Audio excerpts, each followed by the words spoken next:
Good afternoon, and it's my pleasure to welcome everyone, both those who are attending with us here in person today and those who are attending via live stream, to the Business Outlook panel for 2022. I am Reinhold Hill, Vice Chancellor and Dean at IUPUC, and I'm delighted to see you in person today and share this event with you. For the last 50 years, the Indiana Business Research Center at the Kelley School of Business has challenged some of its finest economists to consider the intricacies of the world's economy and to provide economic forecasts to communities throughout the state of Indiana.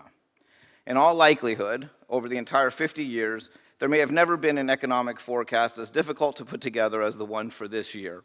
No pressure for our panelists, of course. With the economic environment we have been experiencing, we are excited to learn what our economists have for us today as we go about making capital plans for the future.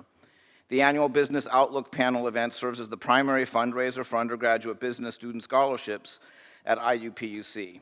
We sincerely appreciate all of the individuals attending today, and we thank you for your table sponsorships from these community partners: Breeden Commercial and Century 21 Breeden Realtors, Duke Energy, Elwood Staffing Services, First Financial Bank, Jackson County Bank, Old National Bank, RE/MAX Real Estate Professionals, Sabic and Taylor Brothers Construction Company. We are also grateful to our live stream sponsor, Columbus Regional Health, as well as our media sponsors, The Republic and White River Broadcasting.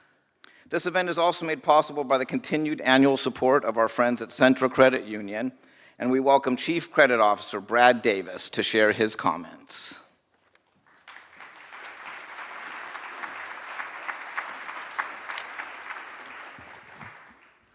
Thank you, Dr. Hill, and a sincere welcome to everyone to this year's Business Outlook panel.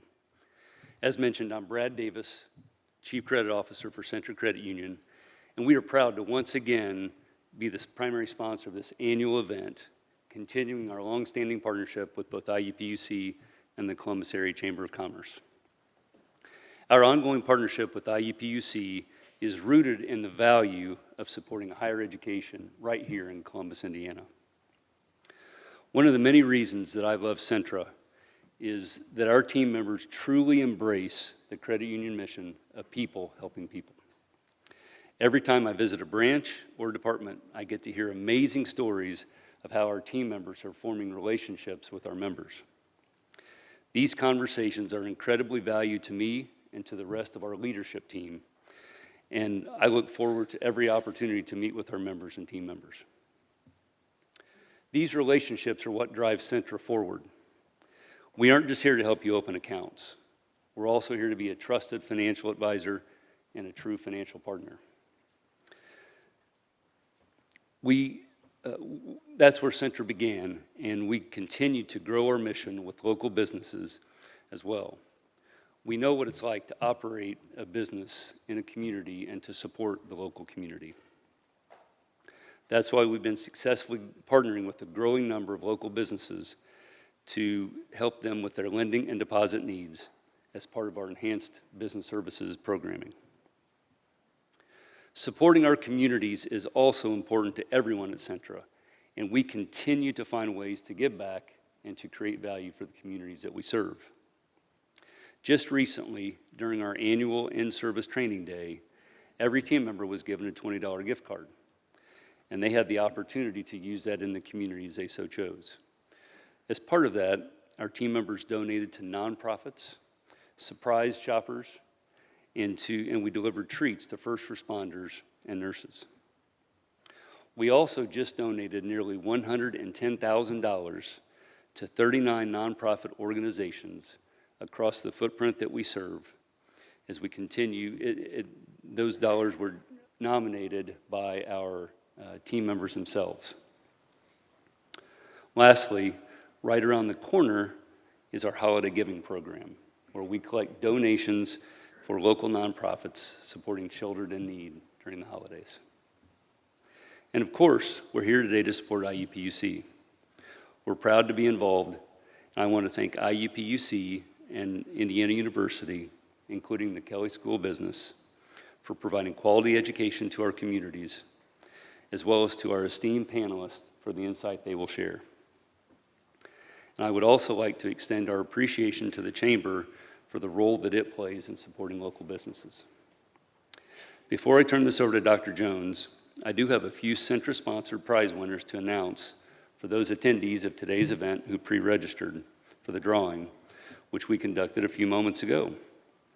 The winners can claim their prizes at the back Centra table after the program's over. We have a $50 Graham's Bakery gift card going to Pia O'Connor from Bartholomew County Government. And there she is, arm up.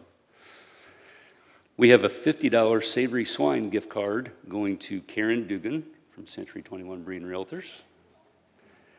And we have a $50 Yes Cinema gift card going to Paul Hart from AIM Media, Indiana. With that, thank you very much, and thank you for being here today.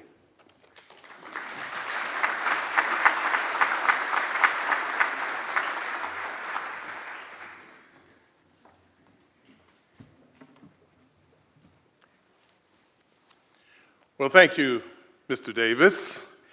Hello, everyone. I'm Dr. Kevin Jones, Associate Professor of Management in the IU Division of Business at IUPUC, and I am your moderator today. Today's one-hour program will include a presentation by each of the panelists here on the stage with us, and followed by a brief question and answer period. So start getting your questions ready to go. Before introducing our panelists, we'd like to share a short video of an exceptional business student, Mr. Luke Cardinal. Luke is the current overall outstanding student in business, Centra Credit Union Outstanding Student in Finance, and a winner of a Business Scholar Award. He will tell us how these scholarship awards have impacted his life and college career. Now for the video.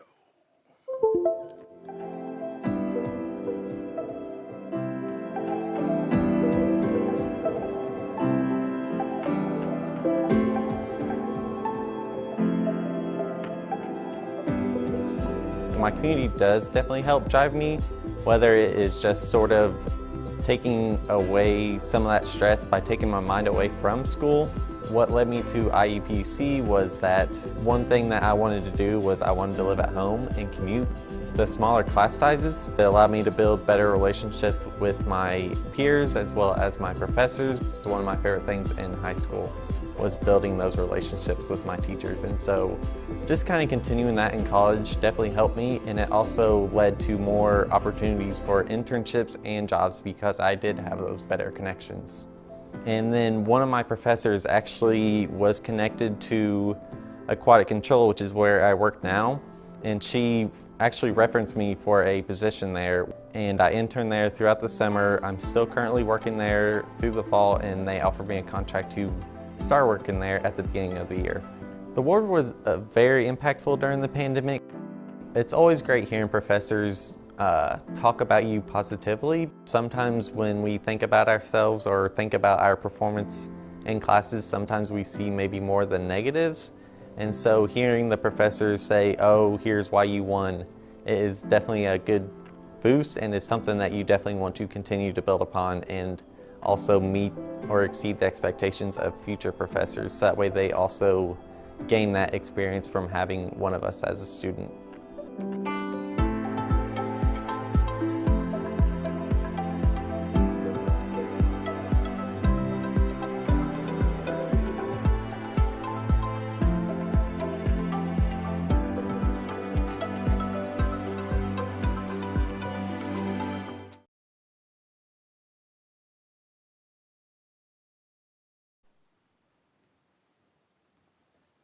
The reason why we have this event. Now, let's talk outlooks. First, the question, is there a doctor in the house? I think we have 4. On our panel, excellent group of scholars. I'll introduce each one of them. Dr. Andrew Butters will give the national and international outlooks. Dr. Butters is an associate professor in the Kelley School of Business at Indiana University. He received his BA from the University of North Carolina at Chapel Hill and his PhD from the Kellogg School of Management at Northwestern University. Prior to joining Kelley, he was an associate economist in the Economic Research Department at the Federal Reserve Bank of Chicago. Dr. Andrew Butters. Dr. Ryan Brewer is here with the Financial Markets Outlook. An associate professor of finance, Dr. Brewer also serves as head of the Indiana University Division of Business in Columbus and has taught undergraduate and graduate courses since 2009. Dr. Brewer holds PhD and MBA degrees from IU Bloomington. His work on valuation, economic damages, economic impact, and forecasting has been published 28 times in peer-reviewed academic journals. His work on valuation has been highlighted in the Wall Street Journal on 14 occasions, and he has appeared in the Chicago Tribune, Chronicle of Higher Education, on CNN, MSN, MSNBC, ESPN, Sporting News, and in a host of regional business periodicals across the United States. Dr. Ryan Brewer. Dr. Kyle Anderson will provide the State Outlook. Dr. Anderson is a clinical assistant professor of business economics at the Kelley School of Business in Indianapolis. His research focuses on pricing, auctions, and online markets, and he has published several articles in academic journals. He has an MBA and PhD from the Kelley School of Business in Bloomington. Dr. Kyle Anderson. Dr. Stephen Moeller, an assistant professor of management at IUPUC, will share the local outlook. Dr. Moeller holds a Doctor of Business Administration degree with a management emphasis and MBAs in finance, marketing, and accounting. His research focuses on small to medium enterprises, franchising, and the influence of social media that it has on SME sustainability. Moeller leads micro and macroeconomics, introductory business and management, marketing, and strategy courses in the Division of Business at IUPUC. Prior to transitioning into the academic environment, Dr. Moeller held marketing and finance positions with small and medium firms in Indiana and Fortune 500 companies in Indiana and Ohio. Whew. That's a lot of intellect right here. So let's get it on. Dr. Butters, I turn the podium over to you.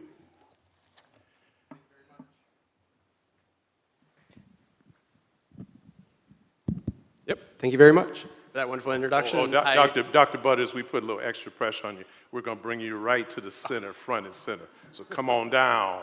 Okay. I always like to be able to say that. Come on down.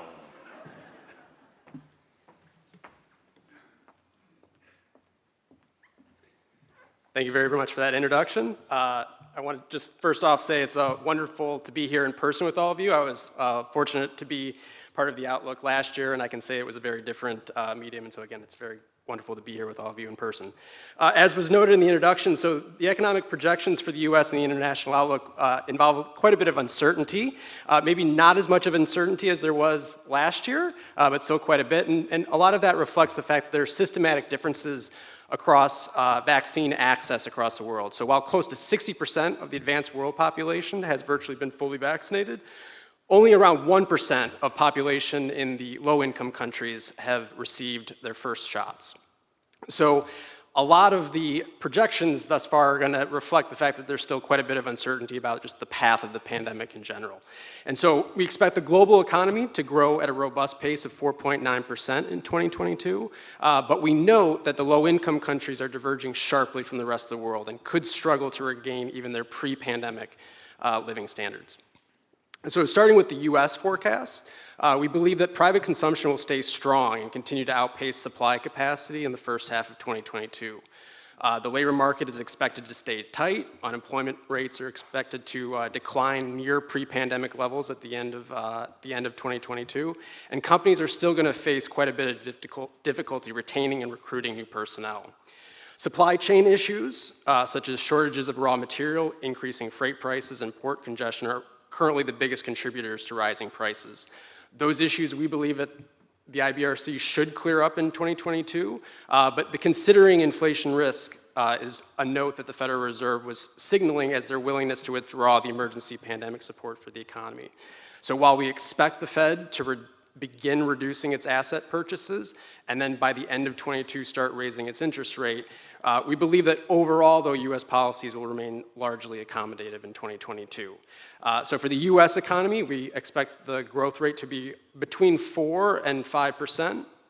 Now moving to the international outlook, and the euro area in particular, here we've seen supply disruptions really putting quite a bit of pressure on prices, and as well as getting access to raw materials and commodities. So those forces are limiting production and holding back some of the key economic players in that area, including Germany, which has been particularly hit hard in its auto sector.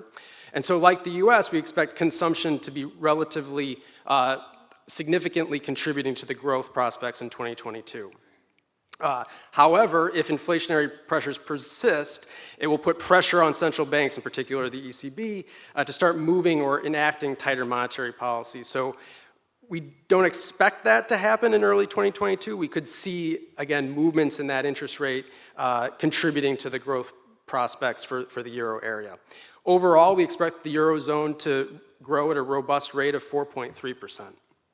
Moving to Japan, we have a forecast for Japan at around 3.2%. This is primarily bolstered by their domestic consumption as well as relatively strong exports, both going to China, and the United States. On top of that, they've provided massive fiscal and monetary policy support, and so this will also be a contributing factor to Japan's growth. Looking towards China, with the renewal of his mandate, President Xi has signaled the prospects of important economic adjustments to achieve common prosperity and to create material and spiritual wealth. These adjustments include tighter antitrust laws, stricter government regulations on real estate investment, as well as new technologies. So in the short run, this could potentially pose as a risk for the growth prospects of the Chinese economy. Despite those risks, we have the Chinese economy growing at a modest rate of about 5.6%. Noted, this is quite a bit lower than its historical trend. Moving closer to home, in Mexico, the outlook is a little bit more uncertain. So global supply disruptions here have hurt auto production, exports, as well as put quite a bit of pressure on consumer prices. So to avoid inflation fears, the Mexican central bank has already begun shifting to a tighter monetary policy. So, nevertheless, the US recovery is going to obviously put headwinds in the Mexican economy, and so we expect a growth rate for the Mexican economy of about 4% in 2022. So pulling this all together, 2 years ago, a health shock hit this global economy, causing millions of deaths and wreaked havoc in the world economy. Significant progress has been made, both when it comes to the vaccines and its distribution, but there's still a lot of work to be done, and perhaps more internationally than maybe even at home. And so we have learned also that as the pandemic goes, so does the economy. We even saw that in the recent Q3 number for the US GDP. So there's a lot left to learn, and how much of these pandemic-induced shifts in demand and supply and how much of them become permanent versus transitory, I think is going to really be an important factor as we go forward in the 2022 economy. Thank you very much.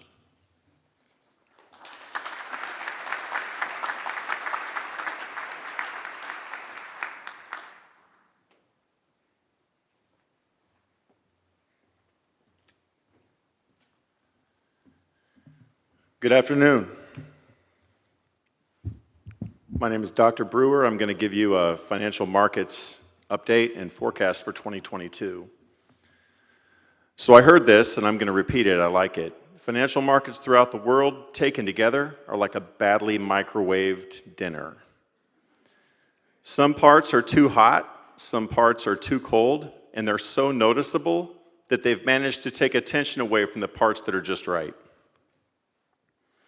So that said, what's going to happen in 2022? There are a few keys that we can focus on. First, as Dr. Butters alluded to, COVID-19. Where are we? Where are we headed with the pandemic? Secondly, the recovery timeline to get back to full employment. Third, inflation. And then as a consequence of the recovery timeline projections and inflation, what will the Federal Reserve actions be? And where will we head next year as stock prices are at relative highs across 20 years. There are some other issues as well, and there's so many that we could focus on that covering it in 7 minutes would be pretty difficult. So I'll start with COVID-19. The summary is vaccines are available for 5 years and up, boosters are available for adults who want it, and there are reports that there could be antiviral COVID treatment pills coming. Not FDA approved yet, but they're on their way, so that's good. The full employment timeline, the unemployment is now at 4.6%. It sounds okay, it's been dropping. But if we look at it more carefully and we look at labor force participation, the market is missing 3.5 million workers, and importantly, 3.8 million workers are not working because their employer closed their doors during the pandemic or they lost business because of the pandemic.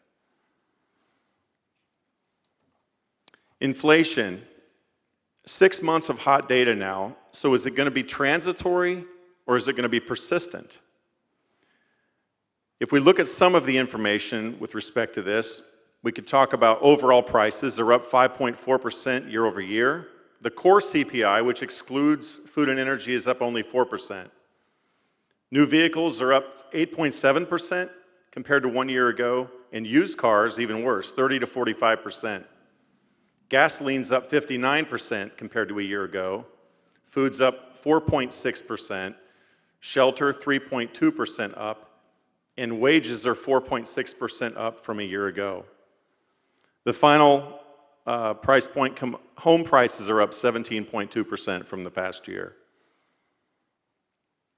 Commodities are higher across several measures. BlackRock Resources Commodities Funds are up 244% since March 2020. We can also look at other stock price indices. The NASDAQ is up 227% over the same period. The Russell 2000 up 200% since March 2020. And the S&P 500 is up 185% over the same period. Now, Jerome Powell does believe that inflation is transitory, which leads us to believe that he's going to be less aggressive with tapering.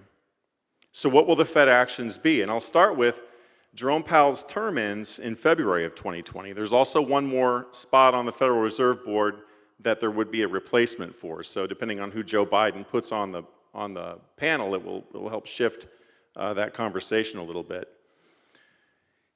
Powell indicated he's comfortable with inflation above 2% because we've seen inflation below 2% for such a long period of time. So the long-term target remains anchored to 2, but we're okay with inflation above 2% for a while. Federal Reserve actions that just happened that decided to cut Treasury purchases from $70 billion per month down to $60 billion. That starts next month in December. And they're also going to cut mortgage-backed securities from $35 billion down to $30 billion per month as well. Chicago Mercantile Exchange predicts that there is a 75% chance we're going to see 2 rate hikes by the end of next year. 50 bips total, 50 basis points or half a percentage point. The yield curve is not inverted, but it's significantly flatter than it was only a few months ago. If we look at the interest rates across the world, Dr. Butters mentioned this, but most of the world is fairly accommodative. The rates for most of the G20 are about where we are, or maybe even a little bit lower. So it's an accommodative, highly liquid financial world right now. Now we move to stock prices. Stock prices are pretty high. The PE ratio, or price to earnings ratio, is 29.69 right now. The long run average is 16. So earnings are strong, but prices are even higher. Price to sales is at 3.22, which is the highest measure, I like to say it this way for effect, the highest measure this century. And price to book at 5.02 is also the highest measure this century. So you have to go back to the dot-com bubble to get to price ratios this high. And if we look at year-to-date increases in major indices, the NASDAQ is up 28.5%. It's pretty good for not even a full year. S&P is up 23%. The Dow is up 17.5%, and the Russell 2000 is up 17.3%. There are a lot of other issues that we could touch on, such as supply chain inefficiencies, the energy problems in Europe and in China, China itself, and what's been happening with this. But it really just kind of comes back to the inefficiencies of restarting an entire economy after the world shut down due to the pandemic.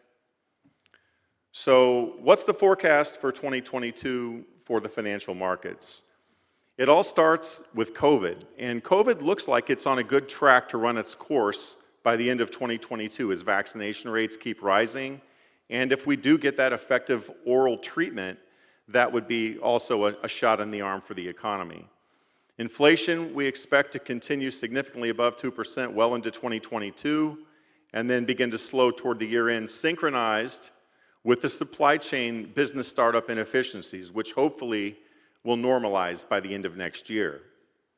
Federal Reserve is likely to raise the rates 25 to 50 basis points, and the market has been notified of this, but will the market respond? Will it be okay for the market? Sometimes the financial markets get a little bit upset when rates are raised. So where would you want to put your money if you were going to invest in financial markets? If you believe that we're going to have sticky inflation for a while, you might go commodities, because anything dollar denominated should prove to fare pretty well in the future. And then after we get ratios this high, over the next 2 to 3 or maybe 4 years, we've tended to see small cap stocks outperform large cap stocks. Thank you very much.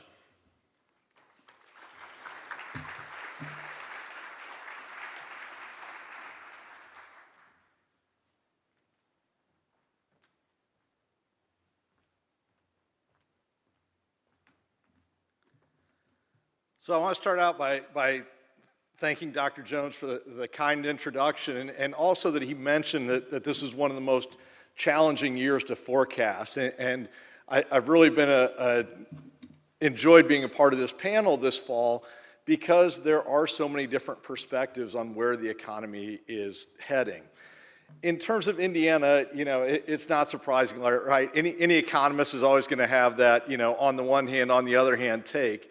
We've got some really good signs right now. Unemployment in Indiana is at 4%, which generally a good thing, maybe unless you're trying to hire, and wages are rising.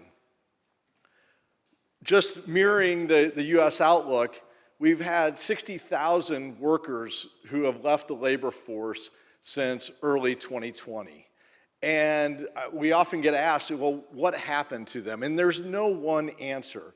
Right, we've certainly seen some number of folks in their 60s retire. The pandemic has clearly accelerated retirement. There are clearly some folks who are still out of the labor market for direct COVID reasons, whether that's taking care of family, whether they themselves have had COVID and been out of the labor market for a while because of it. Or because of maybe school-age children and not being comfortable sending kids back to school yet, or just wanting to be available. So there's no one right story about it, which makes it very difficult to then answer the logical question is, when are these workers going to come back? And I think that one of the answers is some of them are not, but others we're hoping, as Dr. Brewer talked about, as kind of we see continued progress with COVID, we'll see pickup in the labor force participation rate here in Indiana and across the country. Rising wages obviously create a challenge for businesses, especially in smaller communities. Businesses, a lot of them that have low margins, can't afford to easily pass along price increases. But invariably, that's what they are doing, and that's what they have to do. And that's why we're seeing inflation going on right now. Indiana is a $415 billion economy. There's a lot of diverse industry within it. It's great to look around all the tables here and see that we have folks from, you know, financial services, from construction, from all sorts, right? A widely diverse economy. Having said that, a lot of what still drives Indiana is manufacturing. And so the supply chain disruptions that we're seeing are clearly affecting Indiana as well, and affecting it pretty severely. And I'm sure that we'll hear more about that because of Columbus being so, having such a heavy presence of manufacturing. So the supply chain challenges are likely to continue. And, you know, I think that's the biggest area of debate among economists and market watchers is this the sort of thing that's going to work itself out over the next 3 to 6 months, or is it going to be 2 years? We know that there's bottlenecks in ports. The kind of investment and infrastructure that's needed to alleviate some of those challenges will clearly take years. Building more ships, those sorts of things will take years. Others, we're a little more optimistic that they will resolve themselves in a much shorter time frame. Demand is still high. It's being driven by the fact that wages are increasing, unemployment is low, jobs are available, and household savings is high. The median checking account has a 50% larger balance than it did 2 years ago. So the aggregate savings rate, which, you know, a lot of times includes people with very high savings level, but even households on the lower end, at the median and lower, have more savings. And we think that savings will continue to drive demand through the next year. So while we'll probably see significant inflation continue here in Indiana and across the country, we'll also see economic growth in a good way.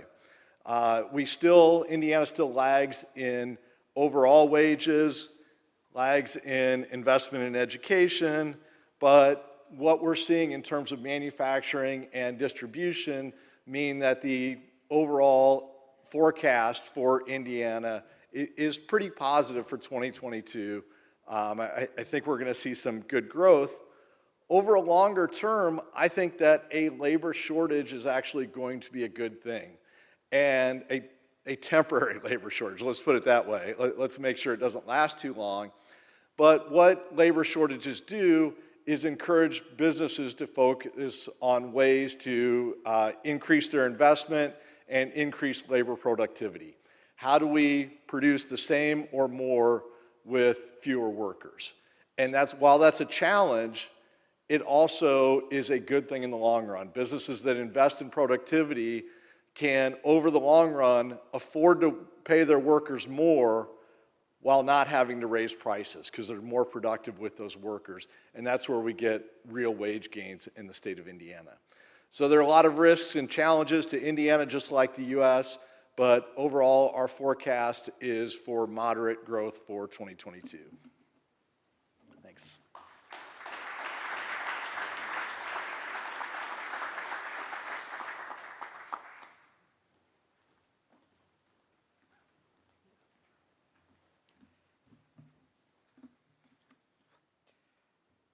Quite an understatement. We live in a chaotic world. Thankfully, we have people, such as our panelists here, who endeavor to shed light into the darkness. As we continue within the upheaval of the pandemic, we should realize the past 2 years, the U.S. savings rate spiked to a high of over 25% before returning to a more normal level of 7.5% in September. The $6 trillion in savings in April 2020 and March 2021 is now about $1.3 trillion. Consumer spending has been alive and well, particularly in durable goods. However, all this spending has depleted new vehicle inventories, which have not been replenished due to the supply chain issues and chip issues. Vehicle inventories are at record lows. You are currently located in an MSA where more than 50% of our GDP is based on manufacturing, and more than 37% of Columbus employed labor force is in manufacturing, with 12% in government and 7% in hospitality. Looking at the employment data for September, Columbus returned to 19,200 manufacturing jobs, less than 1,000 people below the 2018 high water mark. We should also note the Columbus MSA labor force participation rate is 67%. above both the state and federal levels. Looking at unemployment, unemployment in Columbus has declined to 2.7% in September, well below the 5% from a year ago. Average weekly hours declined from a high of 40.2 in 2018 to 35.6 in September. However, during this period, average hourly earnings have increased by 5%. The overall result of the hours and pay rate changes is a decline in average weekly earnings of 7% since 2018 in the Columbus MSA. As we consider output and employment, current supply chain issues surface. Based on Dr. John Padfield's research, nearly 2 years into the pandemic, we have a wide range of product shortages from construction materials and household goods to consumer electronics, toys, clothing, and food products. Some of the shortages are due in part to the increase in demand as Americans canceled vacations and other travel during the COVID-19 shutdown and spent more on home improvements. However, many other shortages today have less to do with sudden, dramatic increases in demand and more to do with the transportation of raw materials, components, and finished goods through the supply chain. Attention has been paid recently to the growing number of ships waiting to unload in Southern California. As of October 20, there were 80 container ships carrying $25 billion in cargo waiting to be unloaded. These figures do not include ships waiting in Washington, Oregon, or on the East Coast. One of the biggest bottlenecks at the ports is the lack of trucks and truck drivers to pick up the cargo from the shipyards. According to the American Trucking Association chief economist, Bob Costella, the United States currently needs 80,000 more truck drivers than are currently in the workforce. Note, the truck driver shortage problem has been listed as the #1 issue facing the trucking industry for the last 5 years. While there are no simple solutions to today's problems, the key takeaway regarding our supply chain woes is the problem did not come about overnight and will not be solved overnight. Moving from supply chain to the Columbus area real estate market, or where the employees will live and work, new residential housing starts and sales continue to rebound from the lows experienced in 2019. However, inventory of new residential housing continues at low levels. Based on conversations with Gene Donica, inventories may continue to be depressed due to the lack of readily available development land. Commercial real estate continues the strength reflected in the past several years, with historic low vacancy rates and rents or asking prices increasing approximately equal to inflation.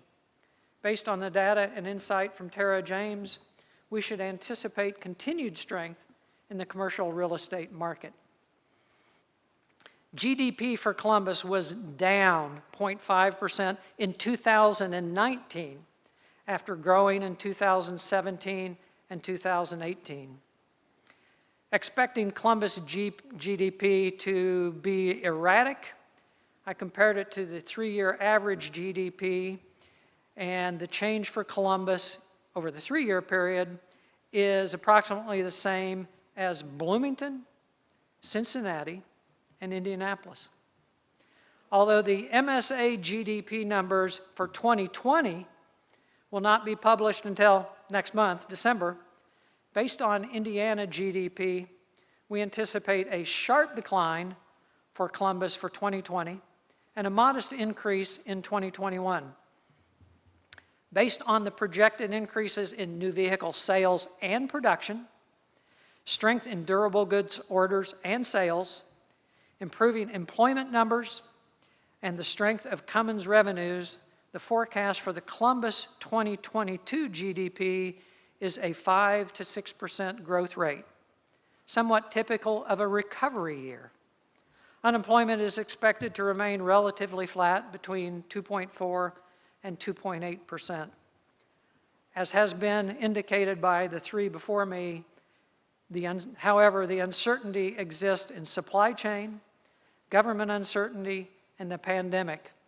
And those issues may have an unknown impact on the numbers you were given. Thank you. All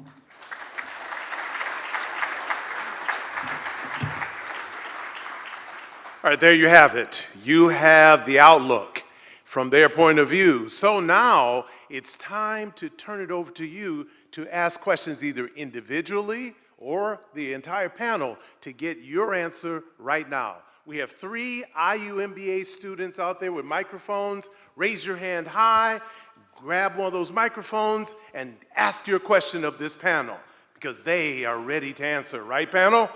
Right. Yes. All right. So I'm looking out there, looking for the question. Hi, we got a question right there. Go ahead. Good afternoon. For Dr. Butters, you mentioned the Eurozone. I didn't hear you say anything about post-Brexit UK, what we could expect there.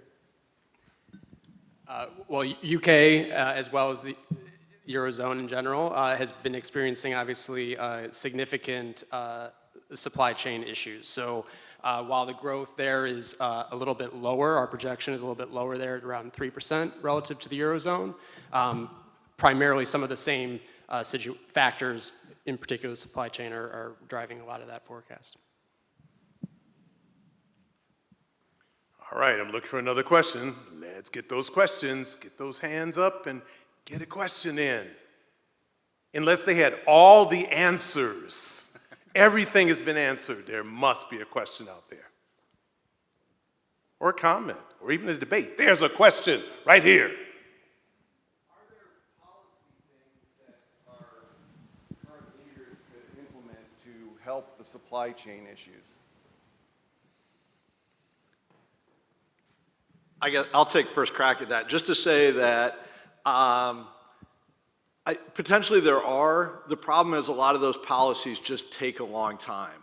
So I think whatever we do, I think there are some well-targeted infrastructure, things like the ports. Again, that's an 18-month to 2-year issue. I don't know that there's too many policy silver bullets that would help make that happen sooner. I don't have any great ideas about that, but I don't know if y'all. Addressing it from the trucking industry side, yeah, there's a few things they could do, but it's not without controversy. Right now, there's truck drivers, trucks in Mexico that could come up here with some minor adjustment for a short period of time that could alleviate some of the immediate problem, but it doesn't address the problem that we're 80 to 100,000 people short in trucking long term. So we need to find a way to incentivize people to go in that direction.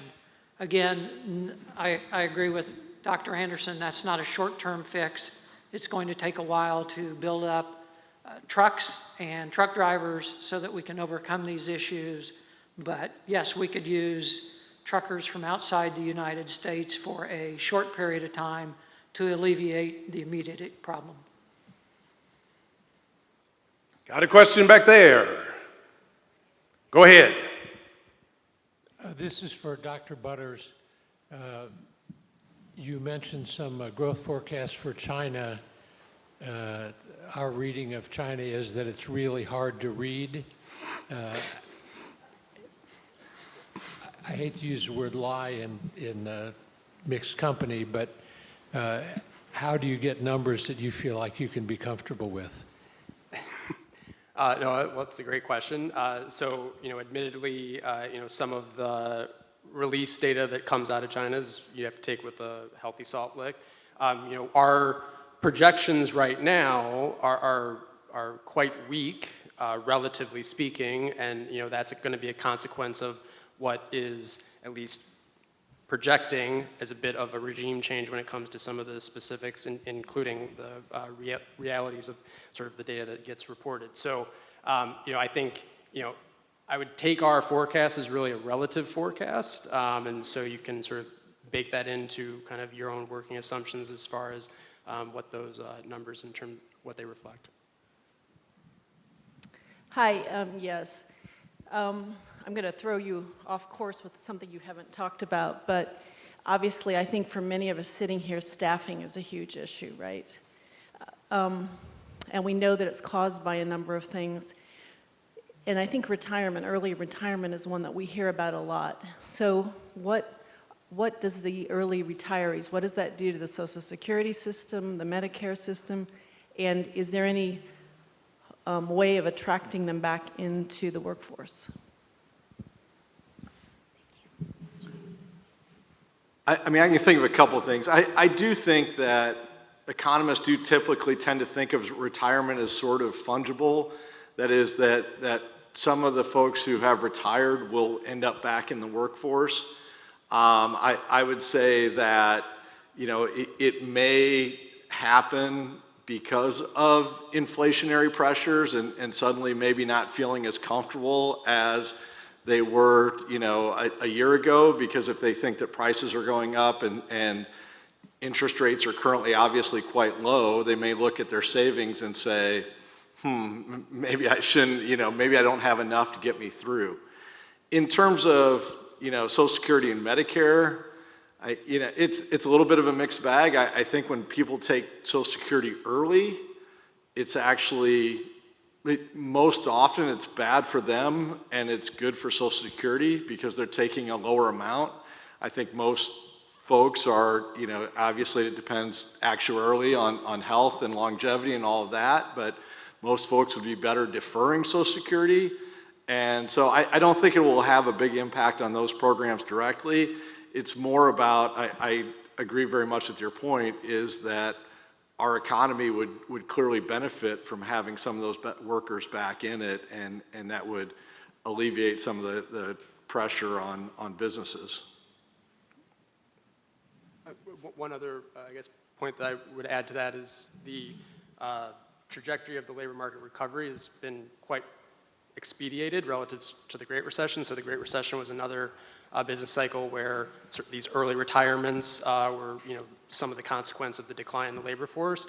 But that business cycle stretched out years, like many years, in terms of at least the labor market. This one has had a bounce back that's, relatively speaking, much quicker, and so that could also have an impact when it comes to these early retirements. And that's also, just a small, not small, but a third of the labor force participation gap. There's still just this, remaining chunk that hopefully will be transitory and not something that sticks around for much longer. We have 5 minutes. Would you like me to sing instead of you ask questions? Thank you. I see a question coming. All right, let's get it on. I was wondering what impact Amazon has on the supply chain, and has it been good or bad, or do we not really understand yet?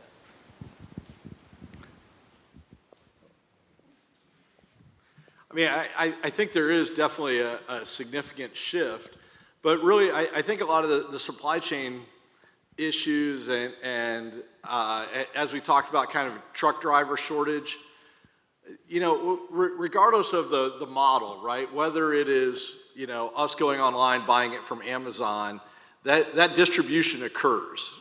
Or whether you go to the store and buy it from Target, right? There's a distribution there that impacts Target. So a lot of these challenges are facing us in the distribution system, regardless of the actual means of how we purchase that good, whether we go to the store or not. It's not that last mile that's creating the problems. It's kind of getting the goods from wherever they're being manufactured to Indiana and eventually to your door. It's not kind of that last mile problem. Having said that, I think that, Amazon, Indiana has benefited from the growth in online shopping and things like Amazon, just because we have managed to become such a distribution hub and taken advantage of our crossroads of the country status. Last question. Yes, how do you see these inflationary pressures affecting the mortgage markets and mortgage rates in 2022? So with interest rates going up, we think that it's going to put a chilling effect on housing, especially with the increases in prices that we've seen over the past 12 months. There's probably already some buyer's remorse out there as it goes. But we'll have to wait and see, because the Federal Reserve hasn't increased the rates yet, and we don't know what's going to happen to mortgage rates. We do expect them to go up, so there could be an increase in refinancing as well as a slowdown in sales.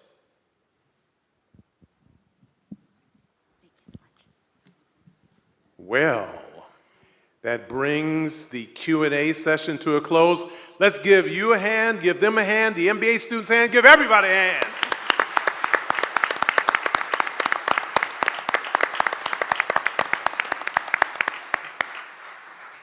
Now, let's bring this to a close the right way. Let's bring a leader who's extraordinary, influences many with her words and her actions. You'll recognize her immediately, and you'll almost want to jump up and applaud immediately. Here's Cindy Fry.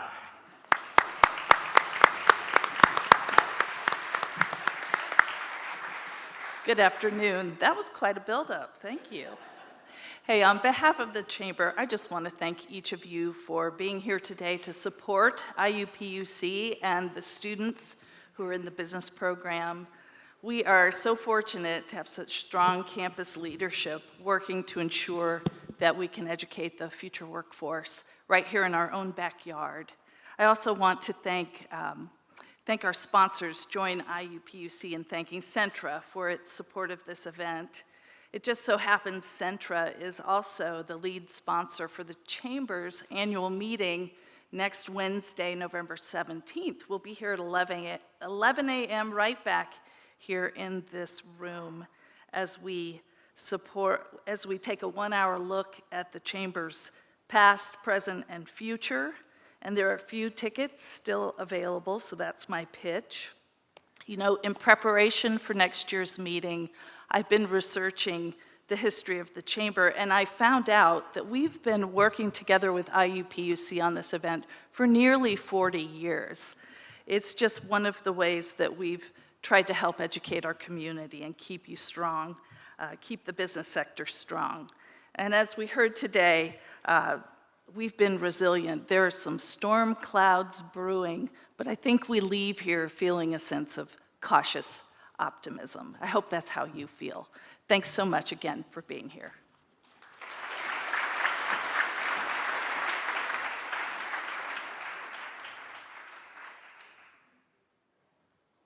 As they say, that's all, folks. Have a good day. Thank you.